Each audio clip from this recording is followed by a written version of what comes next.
Hey there, just give me 1 second. I just gotta make a quick phone call here. 2 seconds. City of Toronto Public Directory, how may I connect your call? Hi, is this the City of Toronto? Yes, it is, sir. Hi, my name is Phil. Who am I speaking with? You're speaking with Sarah today. Oh, cool. Hi, Sarah. I just got a quick question. How do I go about planning a parade?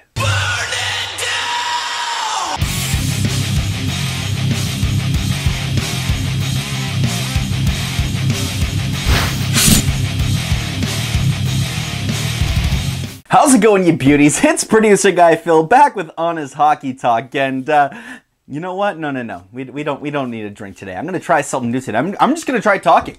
We're not even gonna need that liquid courage today because I don't need courage to say what I have to say, and that is, ladies and gentlemen, the Toronto Maple Leafs are good, and you should probably just accept it. Oh yeah, this is going to go over really well. I would probably have an easier time convincing you that Raffi Torres was a clean player as opposed to trying to convince you that the Toronto Maple Leafs are actually good. But fear not, I got some points. Now, if you've been paying attention to anything I've posted or talked about on Twitter the last, week and a half while the Leafs are going through California, you'll have noticed a little bit of a trend where I have basically said that the Toronto Maple Leafs are good and that they've won a lot of games because, spoiler, they've won a lot of games. There was even a nice little 24-hour period where I just posted nothing but the Toronto Maple Leafs are first in the NHL, and for a little bit they were first, and they have earned their spot there at the top of the NHL. They have earned their spot amongst the league's best, amongst the league's top talents in the NHL. When you think about good teams right now, what are some teams that just come to mind just based on the roster they have? You think of teams like Winnipeg, they're very well built offensively, defensively. Connor Hellebuyck's a really good goalie. You think of San Jose, they got a nice little forward core there. They got arguably one of the best D-cores in the league. And Martin Jones, when he's on his game, can be pretty on his game. You think of teams maybe who are slightly below, really, really good status, and by slightly below, I mean they're still really good. You look at Washington, they're up and coming right now. And Toronto honestly fits in amongst that conversation. Oh, Phil, you're being just a stupid, delusional Laughs fan. Laughs, oh, you're being a Laughs fan. But am I really? I usually don't like talking about stats in these videos because I just like the honest hockey talk. But if you look in terms of goals for and goals against, the Toronto Maple Leafs are top 5 in goals for, and they're in top 5 in goals against, meaning they have the least amount of goals given up. They're amongst the top 5 teams that do that. And Toronto has been pretty well disciplined staying out of the box as they are one of the least penalized teams in the entire NHL. And what that allows them to basically do and allows them to basically play their game 5-on-5 because they have, pound for pound, one of the best offenses in the entire league. You look at some of the players they have: Matthews, Marner, Tavares, Kadri, Marleau, Riley, Gardner. Hey, notice how I could have said another player there? Yeah, notice how I said 7 players there? I said 7 players because 7 is a lot better number than 8. Willie, I hope you're listening. Just sign already, please. Now, I know that 2 of the names I said are defensemen, but those 2 defensemen can put up a lot of points. Riley is slowly working himself into Norris caliber talks right now. It's 20 games into the season, but he's already bested his career high in goals already, and he's still got, 60-plus games left to play? Gardner is still on pace for, another 40, 50-point season, and he's on an expiring contract, so he's going to want to put up a lot of points so he can get them big dollar bills, y'all. And amongst that, Toronto is basically been on, a 7-3 stretch without Austin Matthews, without arguably one of their, top 2 players. You could say Tavares, or, I guess you could throw Marner in there, and then Matthews. So top 3 players. If you break it down to 2, maybe it's Tavares Matthews, or maybe it's Matthews Marner, or maybe it's Tavares Marner. It could all interchange just depending on the day. The big knock against Toronto has been, over the course of the summer, and still continues to be, their defense. But is their defense really that bad? Now, I know people who criticize Toronto's defense. It's a lot of people online. I know it's a lot of people probably in here, and I at times too have criticized some certain aspects of Toronto's defense. And trust me, I don't don't want to be one of those unrealistic Leafs fans. Like, this is why you're not seeing me go, here we go, here's the cup, we're going to have it right now, we're going to win the cup for the next 3 years. And I know I joke about planning a parade because that's what every unrealistic Leafs fan actually says. I know this defense has warts. I know this defense has problems. But you can't deny that being a team who doesn't take as much penalties, who is still top 5 in goals against, it seems like the defense is doing one thing. What are they doing? Oh my goodness, they're actually playing defense. But Phil, what about the goaltending? The goalie's keeping pucks out of the net. Doesn't that basically count for goals against being so low? Yes, it does. And good point. Frederik Andersen has played, out of his mind the last, I'd say month and a half. People are worried about Frederik Andersen in October, myself being one of them, but he's kind of quietly brushed away that little moniker of not being so well in October because he's put up such a stellar November. And going forward, I think he's found his rhythm. And I've talked with a lot of goalie friends, and facing that first shot in a game helps them, get settled in, calms the nerves. Once they make a couple saves, it gets that confidence in. But if you think about it, as a goalie, you kind of want to play a little bit more, especially in the other ones. You want to get your mojo back. You want to get your positioning back. You kind of want your team to settle into their game plan. And Frederik Andersen, already it's November. He looks like he's settled into his game. He looks like he's found, his bright spot already as a goalie. And if he can maintain that, I don't want to keep bringing up trophies, but you can't really deny he's a pretty good Vezina candidate right now. He's still putting up some pretty solid numbers, I'm not going to lie. When it comes to actual defensemen, you have Morgan Rielly, who's still putting up a lot of points right now. He's still contributing heavily on the offense. He's got, 2 overtime game-winning goals already, and that one against Anaheim was bellissimo. You still have Jake Gardiner. He can have some problems making certain decisions in his head, but all in all, he does show flashes of brilliance. He went end-to-end, was it against San Jose? He missed the net. That's Jake Gardiner in a nutshell. Great play. Gets in his zone, takes a shot, misses. And you still have Travis Dermott, who is a bright, young, promising left-handed defenseman, still in his entry-level contract, and he has, I don't want to get into advanced analytics, but he has one of the best Corsi floor percentages of Toronto defensemen. Can the Leafs keep up this kind of consistent, strong play? Every team will always go through good patches. They will always go through rough patches.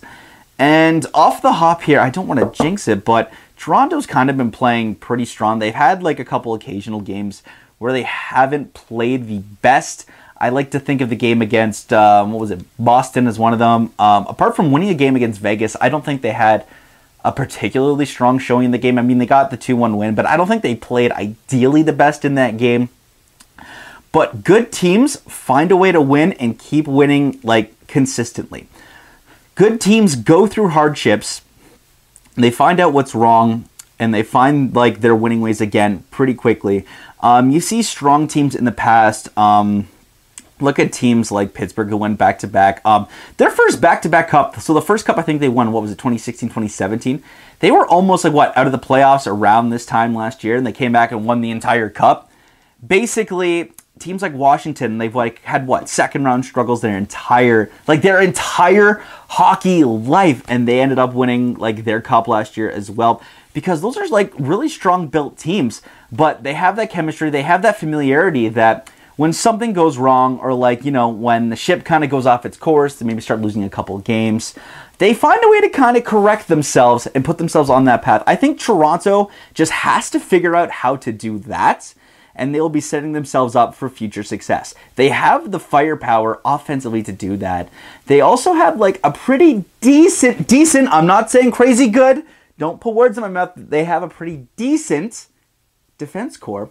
And you have to think, if Matthews comes back and he's going to have a couple games to adjust, or maybe he's just a freak of nature and he scores another 4 goals in his first game back, and maybe if the whole Nylander thing gets sorted out and he comes back, that Toronto can maybe kick it into a higher gear. But I think if those two come back, there's going to be an adjustment period, and they might go through a little bit of struggle, but maybe then they'll have all their pieces back, they'll have their players back, they can kind of get more familiarity with each other, and they can kind of get on the right path to winning consistently. Basically, what I want Toronto to do is just mimic good teams of the past, say from the LA Kings of the old days, the Chicago Blackhawks, the Pittsburgh Penguins of the old days, where even when they face adversity, I just want them to be able to strike and bounce back and get back on good winning ways. Another thing that was really alarming too is how much the game has changed over the past 3.5 years. I'm going to bring this back to Toronto, but think of the teams I just mentioned. Think of Chicago, Los Angeles, Pittsburgh. Where are they now? Like, Chicago's won 3 Stanley Cups in, 3 years? Pittsburgh has won 3 Stanley Cups in, 7 to 8 years?